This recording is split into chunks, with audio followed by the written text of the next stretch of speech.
In this video, we're about to talk about our new training cycle starting August 29th. It is our first training cycle of the 2023 season. I got coaches Mike, Brandon, and Mia here to talk about all the divisions, all the training, all the details, and all the gossip. Let's go. Gossip. There's no gossip. Oh, we're good. Hey, welcome everybody. We just got back from the CrossFit Games. What a week. Yes, it was. What a 10-day adventure. Yes, it was. We'll talk more about that in another video. I still got to process that whole experience. But I think the big question with regards to training athletes that I think people are going to have is, does this CrossFit Games change the way that we train athletes moving forward in the next competitive season? I think the simple answer to that is yes. It always does, though, right? Yeah. Every year we learn, and then we upgrade our programming based on that. Yeah, and I think every year it's novel to a lot of people, and it's novel to a lot of young people coming into the sport for the first time, but they don't realize that this is, like, we went to a regionals one year where everybody was doing barbell training, and then it came out where it was just dumbbells. Yeah. There wasn't a single barbell there. And then it shifted back to all barbell. Yeah, so we won't be overreactive, but we are aware of the fact that this indicates that there's a shift in how the leadership of CrossFit thinks about the application of their training philosophy into the sport. I do think it's important to note that CrossFit is like ever changing in the testing body. If you look back at 2010, 11, 12, things are different, but there are still some things that are like the bedrock foundation of what they do. Yeah. And because of that, then we can have at least our bedrock foundation of how we program. So to me, the most important thing is getting the basic skills first. So let's not rush in as either coaches or especially for our athletes, because I know everyone's already testing the workouts, right? Like I saw a ton of people on Instagram, they're doing the cross double unders or right away doing the handstand push-ups, and they couldn't do them. So the reality though is that most people, that's almost like jumping into trying to do a muscle up if you've never done one before. Mm-hmm. It's probably better to start with strict pull-ups and then learning the fundamentals that we teach in the intermediate path about how to, kip swing and do all those things so that you can get really good at the basics, and then we can start introducing you into the more complex movements. And we want to do the same thing. For our elite athletes, they're going to be doing a lot of that right away because they already can do handstand push-ups and wall-facing handstand push-ups and deficit handstand push-ups, or maybe they're really good at double unders. For those that don't have double unders, what's the point of trying a cross double under? Like, it just doesn't make sense. So I want to kind of caution everyone, don't just jump in and like overreact to things that you see. Let's continue to work on the basics, and then we'll layer in these things so you can improve on those skills as we go into next year. Yeah, and also I think for people listening or athletes that are with us, be patient with us because we just got all this information as well, and we need to think about, okay, well, how do we mindfully put this into an elites training program versus an intermediate who's just trying to learn double unders? Because if we say, okay, well, now every time they touch a jump rope, they're going to split between singles and double practice and cross under singles and cross under doubles, they're never really going to develop any proficiency and skills. So we need to think about, okay, what's the appropriate amount of volume and how do we teach these skills and do some testing? Like, we've only seen the best athletes in the world play with these skills. 5 of them. Yeah, exactly. And most couldn't do it. Yeah, so we need to see like, okay, well, what's the intermediate athlete's first exposure going to look like to this, and how long is it to realistically think it's going to take them to develop in a balanced training program. Hopefully, this is not an indication that these skills are going to permeate from the CrossFit Games directly into the Open. Generally, there's a phasing process where it like shows up at semis, and then it shows up at quarters, and then it shows up for the average person, which means that you have like a 3 or 4 year timeline to get there. So we do think in a longevity standpoint and making mindful progressions for athletes at all levels. So yeah, anyways, let's jump into the actual next cycle, no? Or there are more. No, just to add a little bit. I mean, there are things that we've had in there for a while. Like people make jokes all the time. Like, why are we doing speed steps? Why are we doing People just 2 weeks before the games were complaining about doing single unders in the program. We've done wall facing handstand push-ups, and this isn't me being like, we called it, but it's like the process doesn't change that much. It's just now we know that this is a testable movement in a sports setting, so we're just going to have smarter ways to train it and do it more often. Yeah, it's ironic. I think the testing philosophy that they use this year is actually pretty close to how for me personally, I think about training people in a way to keep them healthy. A lot of different variation, not overloading the same patterns. The problem is in sport, you need time to practice to make those things really good. So if one of our elite athletes get exposed not doing something, it's not because they didn't train those independent skills. It's because generally without training it, they might be less talented at whatever that one thing is that came out relative to the other 20 best people in the world at it. It's just like at that point, it's just who can figure it out the best. It's not necessarily who has trained this to showcase their skill. Yep. So now we are starting our 2023 season. So obviously the games, yes, they just ended. And for all of those games athletes, including our team athletes that are here at the table with us, they're going to take some time off. 360 more days till next year's CrossFit Games. Exactly. They got a calendar. They're just swiping off the days.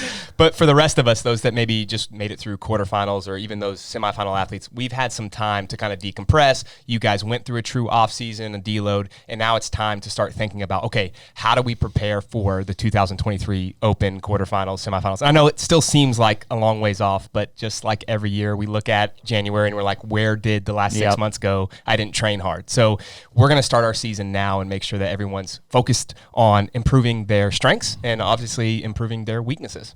Yep, for all divisions. So where do you want to start? Let's talk about the CrossFit first. I think usually we just in general. I think CrossFit progressions. Big picture is now that we're starting our 2023 season, all of the past, so RX, Masters, Elite, and Intermediate, will kind of sync up. We started that process this last cycle where everyone kind of started doing some of the same strength progressions, but a lot of the CrossFit was different. The band's back together. Everyone's going to be back together. And part of that is because we want to have, again, a holistic approach to the way that we're doing our training plan. Now, when we say sync back up, it still looks very different. For the Elite program, they have 3 training sessions a day, which we'll talk about. To me when you say elite? The elite athlete over here.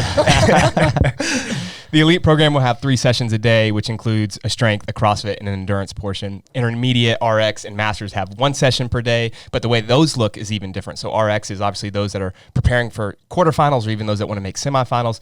Intermediates for those athletes that need to improve on their skills, which I think almost all of us do. So they're going to work on gymnastics and all of those things. And then Masters, obviously, for those that are 35 plus. So maybe the volume's a little bit different, the intensity is different, but the programming, the template of the programming will look very similar. So I wanted to kind of mention that, so that when we talk about strength progressions, CrossFit progressions, even the endurance stuff that we're doing, everyone will see something that's similar. It just will look a little bit different on the actual programming template. Yeah, and I think if there's new people that are trying to understand the way TTT trains and how we train athletes, I think it's important that we're trying to do this to build community, but we also think that there is a better way to train intermediate beginner level athletes than there is elite athletes programs just scaled down. Yeah. We think that it's important to get skill work, fundamentals, basics, and that stuff that goes through every cycle and pretty much every new cycle launch. Mia will talk, so she'll talk about this cycle specifically, but that's just kind of we think about building the fundamentals of athletes so they can actually get from those intermediate levels into RX and into Elite, instead of just thinking that, hey, you're forever going to do knee raises when toes to bar comes up, instead of developing the skill required to get a toes to bar for the first time. We want to see you graduate. Yeah, exactly. Yes. And many people do. I mean, so many people have been able to get muscle ups and toes to bar, handstand push-ups, all those things. And again, if you can get those fundamentals, then you can try the double under variations or the handstand push-up variations that are a little bit more challenging. And Mia graduated from being an intermediate athlete to being a CrossFit Games athlete. They talked about that on the broadcast. They were like, Mia showed up at Training Think Tank. Strict handstand push-up event. No, I didn't. You were intermediate there. All right. Well, you'll be intermediate amongst the best in the world. Yeah. All right, so for the start of our training progressions, we'll talk about the CrossFit first, and then Mike can jump into the strength. So again, this will kind of be similar across all of the paths. I'm going to dive in. Dive in. Yeah, you just learned how to dive. I'm better at diving than jumping now. Your dive was okay. It wasn't the most beautiful at the game. All right, I know we're about to jump in, but let me just say that he did not have the worst dive out there. No, when we got there and I saw all the other teams warming up, I was like, I'm fine. Let's go. There were a couple guys that looked a little more competent. Yeah. You crushed there it, were though. swimmers, and just giving you a hard time. I'm a block with legs and arms. The way that we're looking at the CrossFit side of things is, okay, where are the weaknesses in our program as a whole? And then what are the things that most likely will be tested again, both in the open, quarterfinals, semifinals, and then again, learning from the games, what things may come out that haven't in the past. And so that's kind of the starting point for when we're writing programming. And then from there, we dive into, okay, how do we make a week holistic where there's not too much training in one thing, but we're also targeting certain things each cycle to make sure that we can test and retest and the athletes are improving. So one of those things this time is making sure that we're getting specific time domains. So one of the things I started writing out were, what are the time domains that we've tested over the last 6 months, and what are the things that most likely will come out in the open next year? And one of the things we know is that 8 to 14 minute time domain is the most tested in the open. Now, for most of, go ahead, Max. I was actually going to jump in and say, I think it's the most tested period. Even if you look at like the intervals, they were all like, if you added all the time of the interval up, it came out pretty close to that range. And a lot of the Metcons end up being pretty close to that range. I think it's a good amount of time to keep people interested in watching them do stuff without being so short that it's hard to like even talk over, and without being so long that it just gets boring or hard to enforce with multiple heats. Yeah, for sure. And then the next thing is, okay, what kind of combos are tested in those time domains? And the most common one, if you look back through the open, the quarterfinals, and even now at the games, they're almost are always mixed tests with some kind of either squatting or hinging pattern and then some kind of gymnastics pattern. That's just like the commonly tested thing for CrossFit. They've always done this. Now, the variations change, and as the variations change, we learn as coaches, okay, what things do we need to adjust? So maybe one time it's rope climbs, the next time it's chest to bars, so on and so forth. But we're going to continue to try to upgrade our models based on what we see in CrossFit. So all of that to say, one of the days each week is going to be a progression in that 8 to, let's call it 16-minute time domain of true CrossFit intervals where we'll test things like rope climbs, a new movement. Shuttle runs came out this year. We want to make sure that people are really competent and good at that. We'll do things like wall balls, thrusters, any kind of squatting endurance or hinging endurance, and that will all be on Mondays. The problem here is that most people are doing those things, but they're not doing them at the speed that they need to do them for the sport. So we'll start intervalizing that to learn how to move at a speed, at a rate that's needed to be competitive, the top 10%, and then the top 5%, and then top 1% based on the level that you're at. Yeah, we talked about that with shuttle runs as an example. Like when you see 30 cal row in a workout, you know what cal per hour you're going to pace and maintain, but we don't know that. Most people don't know that yet with shuttle runs. They don't know what's my 5-minute pace on this, what's my 10-minute, how do I pace this in a 15-minute workout? Yeah. And I think as we continue to throw that movement in, you're going to continue to develop and understand your gears, and knowing like every shuttle run I do needs to be at, I need to be able to complete 10 in 60 seconds is like a standard. Yes. And that's a pace that I can't drop below. That the dropping below that would be the same thing as me dropping below 1,000 cal per hour on my row for 30 calories. So yeah, and intervals are a good way to train that, because if you just start, like if you start a run program and you're doing mile intervals at your target pace, most people are going to start to fail after the first mile. You need to almost build that speed and build the endurance of that speed in those little segments first. And this is why it's important, I think, to be part of a program for a longer period of time, because you start these progressions now in August, and then by the time February comes, you've actually cultivated it. Yeah. So it's kind of like a long-term way of thinking, like get in, do the progressions, and continue to cultivate awareness of these skills so you can be better at them when the pressure comes, as opposed to trying to figure it out when it's like, oh, now it came out and I haven't done anything to get better at this. Yeah. I'm sorry, I know you're going. I loved seeing the response this year on people when they did event 3 in quarters, the GHD ring muscle up pistol one, where they said they weren't sore after doing it. Oh yeah. And then the previous year, people were wrecked. Yeah. So it's just like starting volume progression now and interval training now with those types of movements and accumulating it between now and start of the season is so important. Yeah. And the last thing I'll mention, and the reason that we're picking shuttle runs as one of the dominant movements, you'll see that quite often on Mondays, is because it changes your respiration patterns as compared to maybe the bike or the rower. And most people in the sport are really good at breathing at a certain rate, but once they get over that rate, they like panic. Yeah. So learning how to be able to continue to work hard when you're breathing really heavy, which I think running is one of the few things that like really exposes people to that. Yeah, you have to support your midline for sure. When you're on a rower and a bike, you're resting on a machine. Exactly. Yeah. And people talk about how tired their low back gets when they do shuttle runs. Yeah, I think it's the change of direction too, Yeah. because you're decelerating and accelerating and bending over at every turn, as opposed to a 400 where you're just like standing in one posture. Yep. Right. So we'll end all of that with a retest of the rope climb, shuttle run, wall ball workout. That won't be the same thing that we're doing every single week, but we're going to retest that and make sure that everyone gets better at the end of this cycle, which will be the week of October 17th. The other thing that we're doing is on Tuesdays, we're introducing our row intervals again. So last year we went through basically from October all the way through the Open, a 5K, and then a 2K, and then we did some 500 intervals, kind of like peaking the athletes for the Open. So this year we're going to start with a new and fun rowing test, which is a 2K sustainability test, which sounds awful, and it is awful. What do you mean? You said it was fun, man.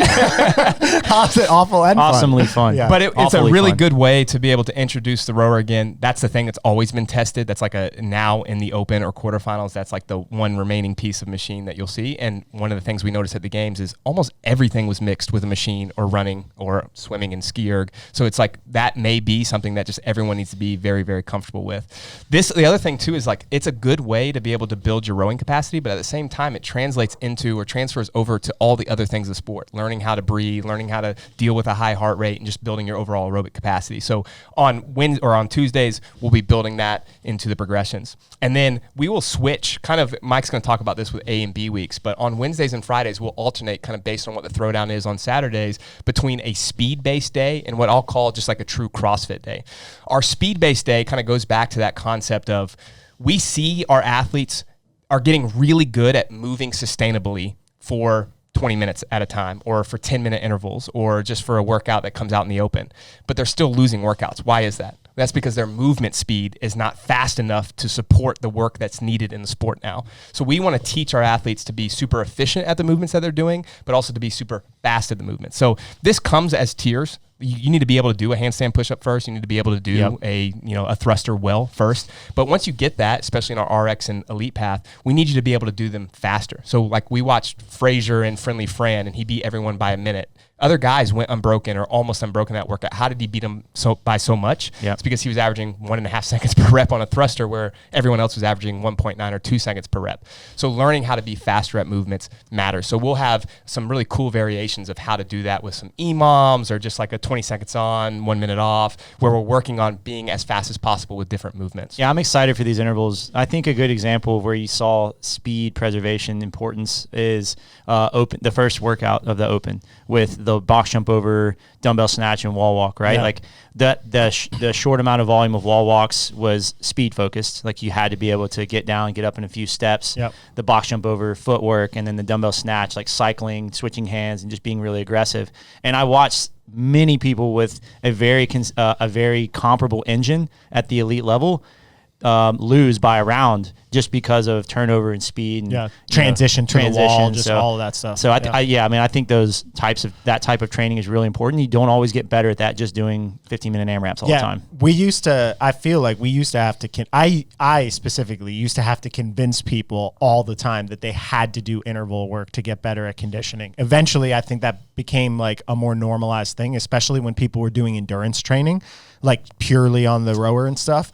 But now it was tested at the games. So doing these types of things, it's like, hey, this is a direct way that you're physically going to be tested. A more max effort go in 2 minutes and then a 2 minute rest. Or at the games, there was about a minute 15 of work and 4 minutes of rest. Yeah. So that means that you have to get good at going max effort, 3 times rest or 4 times rest, and then repeat the effort. So I think the interval workout will help people get faster in general, which is good for them, but also teach their minds how to do interval work at max effort. Yeah, so I think this is a good movement in the sport. Yeah. I mean, I think they could easily throw a wrench in the mix in an open workout, and this would throw off people that are good pacers if they created a broken AMRAP where it was like 90 on, 30 off, and and it forced people that are really good at pacing slow that can sustain to move fast. It would probably tear them up. Yeah, for sure. I mean, those are some of the hardest workouts, especially if you are like just really comfortable at moving at the same pace. Yeah.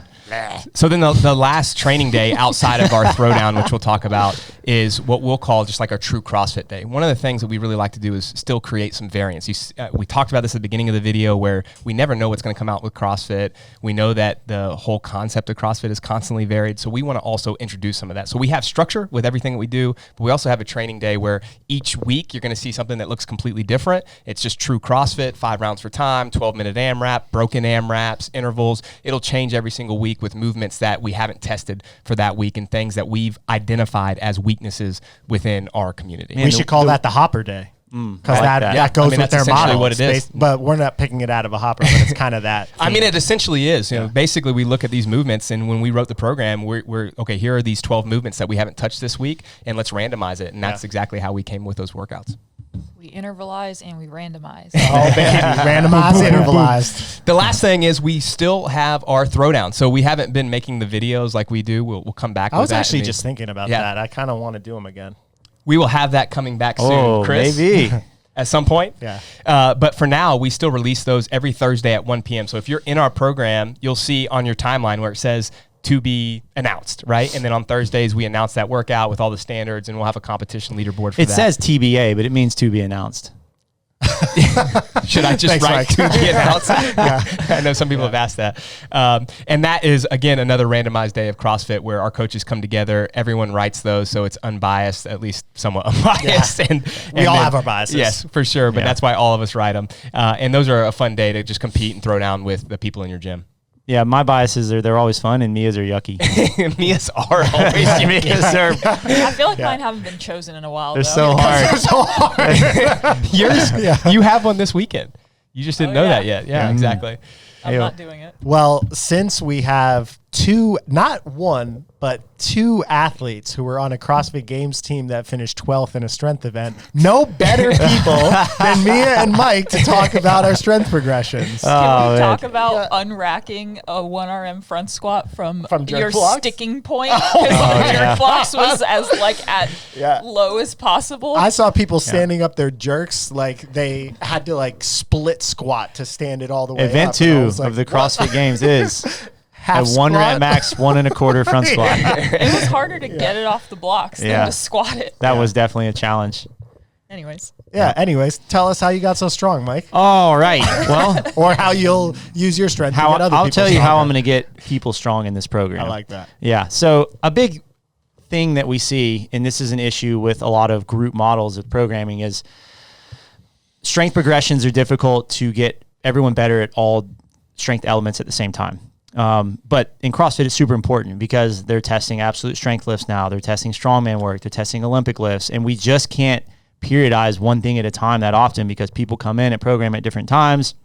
You get beat up. Some people handle absolute strength lifts way better than they handle Olympic lifts, vice versa. So I'm constantly trying to improve our process of how we create strength programs and developments through cycles. And this cycle, we're going to run an A week, B week cycle to help with that. And what that's going to look like is basically having, your your max effort days on certain lifts on an A week, and then it'll alternate the next week. So as an example, Monday we'll have heavy snatch percentage work, and then the next week it will be lower percentage work and more of like a sport format to kind of help you offset how often you're working at those high percentages.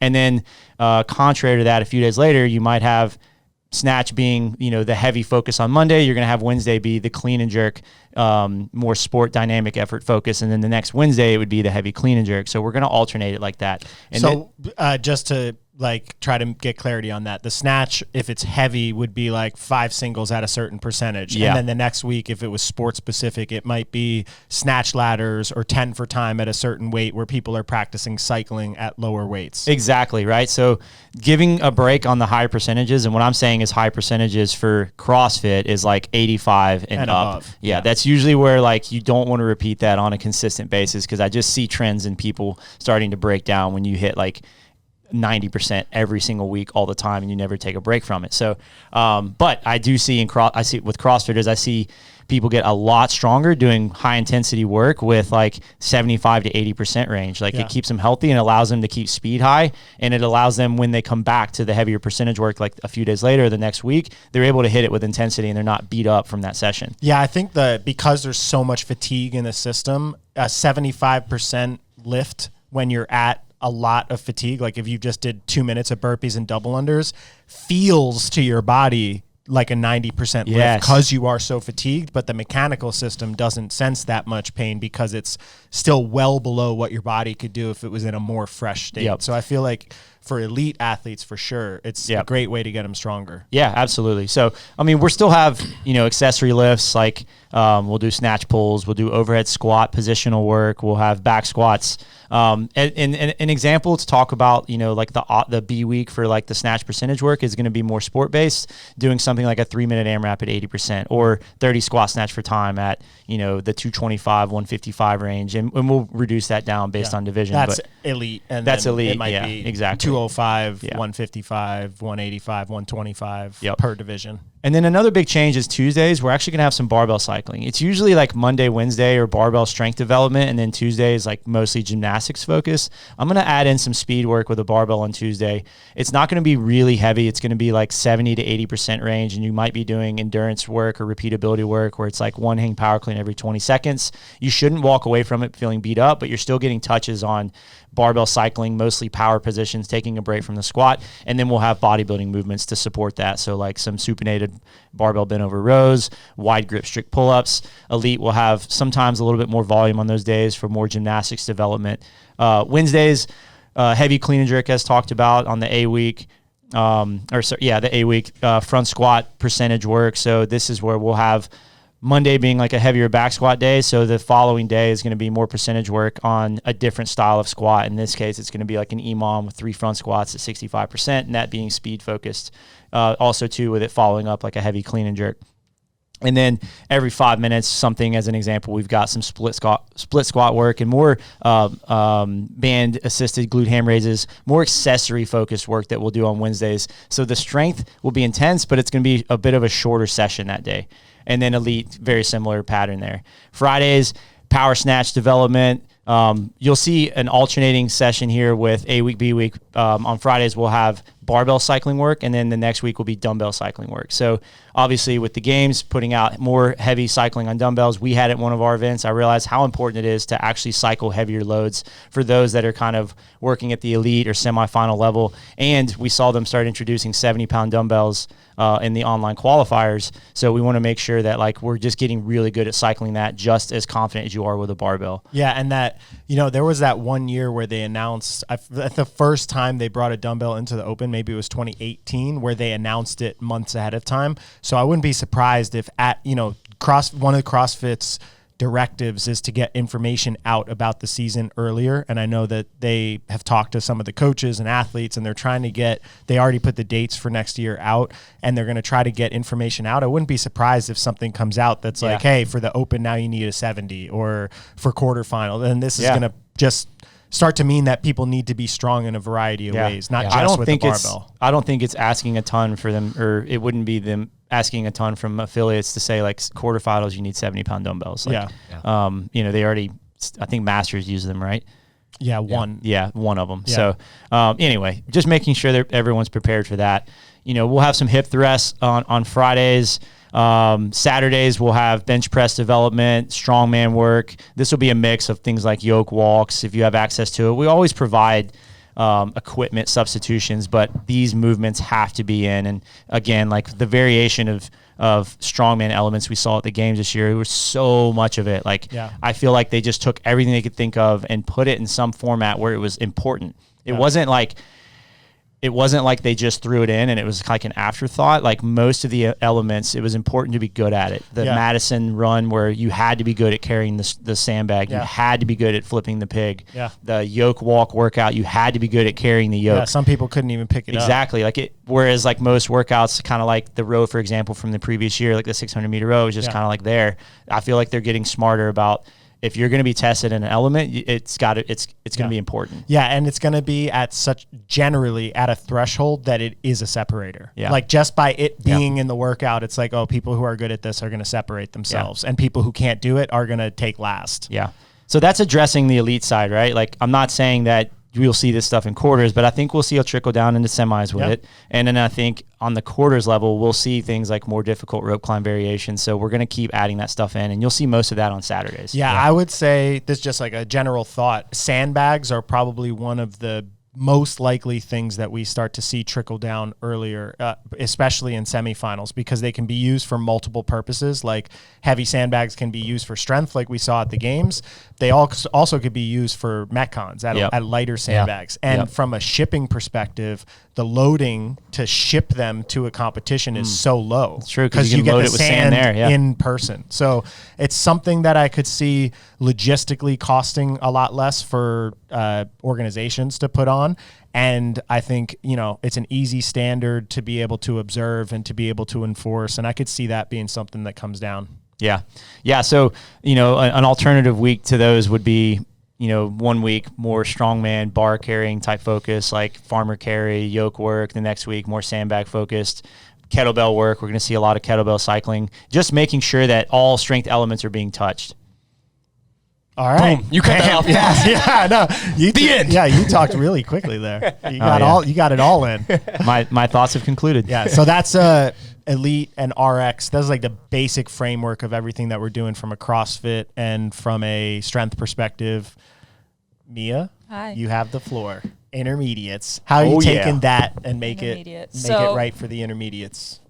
Before I get into that, for people who are tuning in for the first time and interested in TTT Compete, the intermediate path is our attempt, I don't know if that's the right word, but it's us trying to solve the issue of athletes who still need to develop the skills to compete in the sport in a smoother and more successful way than just jumping into a program where skills are already integrated into Metcons or in big sets that developing athletes just can't handle. And it doesn't serve them much of a purpose in their development of that skill. So an example would be, let's say you went onto a program and it's 21-15-9, muscle up and snatch at 225.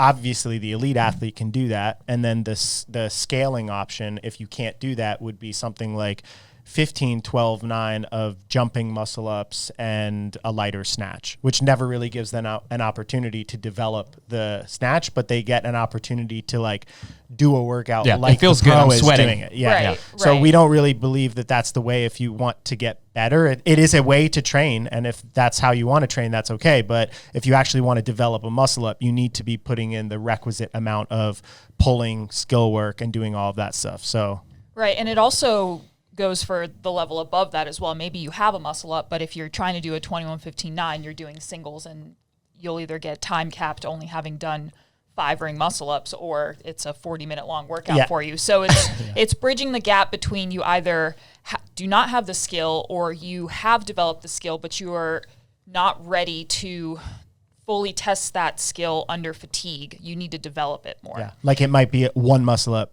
3-minute rest, one muscle up, 3-minute rest, or even one muscle up, 40-second rest. Oh, okay. Well, then I'm there. Max is joining the path. Yes. So the framework of the intermediate path is we have also A week, B week, and we have 2 options each day. Got none, which means you do not have the skill and you are working on developing it, and then got some, meaning you have the skill and we are working on progressing you into being able to handle that skill in higher volume or under different levels of fatigue. So got none are skill progressions that are already integrated into the program. You don't have to try to decide which day do I do this? I have this full training day. Do I try to fit it in afterwards? It's in there, and the program is created around it for you. So you follow those progressions, those repeat each cycle, so that you can continue to get exposure to them until you get the skill.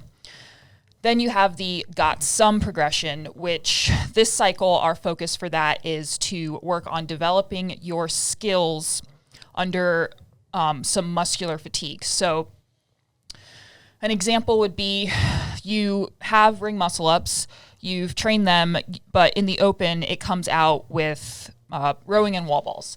you haven't necessarily trained that combination, so maybe you can do doubles on ring muscle ups, but as soon as you have to pair it with the grip fatigue from rowing, you have to do singles, or you can't do the movement because your technique can't withstand that level of fatigue.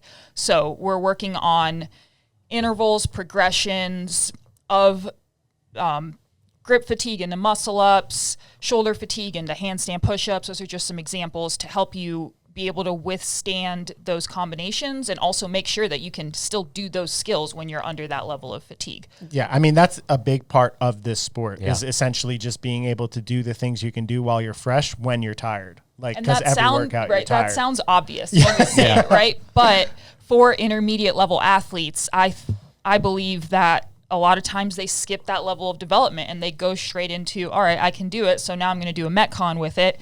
But now I'm failing my muscle ups because I don't know why, but the reason is because you haven't trained them. You haven't trained the endurance of your technique under different levels of fatigue. Yeah, where they get hurt, right? They keep running people into the start same chicken shoulder winging. injuries. Yeah, for sure. Yep, I definitely see that. I think one of the big ones is early burnout because their body is just in a constant state of pain because they haven't trained how to control positions under fatigue, and eventually your body just can't do that anymore. Yeah, that says no thank you. Yep. That's what mine says. I'd love to hear that Mine voice. says it much louder and more angry. Yeah, from my lower back. No thank you. None of that. Yeah. Right. So the way that these are integrated into the program is we still follow the structure of the strength work and the conditioning work, but for this phase of the training year, I remove the gymnastics from conditioning for the most part and put them into these progressions. We're still doing conditioning. It's still super hard. It's usually harder because you're not bottlenecked by anything. Yeah, you're moving the entire time. You just have to go fast. Yeah. But we're still following that framework. We're just taking those gymnastics movements out and putting a lot of focus on properly developing them so that you can actually get better at them. What are the movements focus? We're doing all movements split over the course of 2 weeks. Yes. So 8 movements, ring, bar muscle ups, chest to bar, toes to bar, strict and kipping handstand push-ups, wall walks, handstand walks. And those are split into A week, B week. So every 2 weeks you are touching or not touching, you are diving into each of those movements. Right, Mike? Just, like Mike jumps in the water. Mike's the diver. And, working hard on them. All right. So that's RX, Elite, Intermediate, and now Yeah, our what are the Masters. legends doing? So Mike, you're a legend. You're a Masters athlete Yeah, who you are. competed in. Jump on in. Yeah. Were you one of the oldest competitors? Actually, you know who's older than me that competed and Who? did well? Steve Howell. Ooh. Yeah, he said he was 36. Ooh. Yep. So 36 All right. was the oldest. But no team. children, so minus 5 years. Yeah, man, that's true. Very true. So, real quick, I wanted to just kind There's of probably some older ones too. go ahead. Just keep Just my excuse. The old one-ear mic. Letting his so right hot. ear His not right sweat. ear is on fire. So those are our, I'll talk about Masters in a second, but that will be our 4 paths. So we do have Elite, RX, Masters, and Intermediate. But within those, we also have multiple paths within Masters and RX. I just want to make this known for people that are signing up because you need to look at both options. So in RX and in Masters, there is a title that says option 1. That is our normal volume, higher intensity. I feel great for the day and I have 90 minutes to train. You would do that option. Then there is an option 2, which is essentially our lower volume, lower intensity. Hey, I have the kid at home that I have to get back to. I only have 60 minutes to train. So you would do option 2. Those are there built into the program so that either you just always follow one option. I feel great. I don't have any other responsibilities. I'm going to kind of crush option 1, or like for me, I'll do option 2 quite often because I have to get home or I have work or I just don't feel great that day. So I'll do option 2 most days, and maybe on Wednesdays and Fridays, I'll do option 1 because I feel a little bit better. So you can either alternate between option 1 and option 2, or you can just follow one the entire time. But those are even more options for the athlete that maybe has the problem of getting in and doing the workout. Yeah, and the reason why I think that's important, why it helps athletes, is TTT was built primarily one-on-one coaching people individually and directly. And what ends up happening is if you're coaching somebody and they have something come up in their life, generally your job is to figure out like, okay, are you going to the gym today? If you are, do you want to do something less intense? Do you want me to cut something out? Okay, this is the priority. Just do this and skip that. And you have this kind of process that allows you to regulate around your life to let you keep training. In a group program, that's a lot harder, but that process just becomes governed by the athlete. So we give you all of these tools and we talk about it to explain to you that, hey, we have all of this in there for you to figure out what your best fit is that's going to allow you to keep getting better for a long time without getting burnt out or run down or, just taking into consideration the normal flows of life. Yeah. So the Masters, both option 1 and option 2, will follow that same template that we've already talked about for strength and for CrossFit.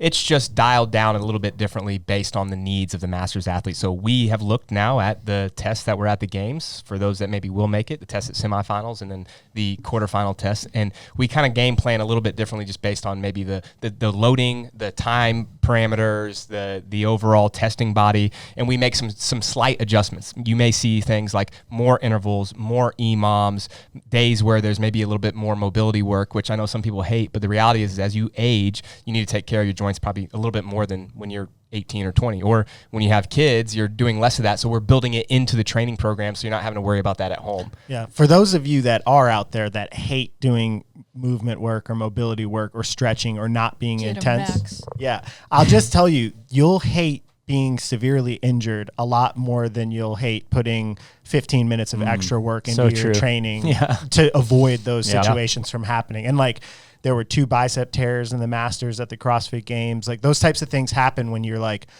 when you're older. It happens when you're younger too, but I think you can avoid some of those things happening by making sure that your body continues to move well. And it's not just, you're not always finding compensations around pain or taking, numbing agents to the joints when you need to squat heavy. I think just putting that foundational work in all the time is very important. Yes, I agree. And then the last thing, all of the programs will see this, but there will be some extra credit options. Well, I should say it'll be Elite, RX, and Masters. Intermediate will have their own extra credit with the Got None and Got Some. But there are 3 things that we've identified that still really need work all year around and will continue to need work from year in and year out. But tell us, what's one? Number 1 is the overhead position. In general, most people in the sport have gotten really good at a squat position now because everyone feels like that's the most important thing, but they're really bad overhead.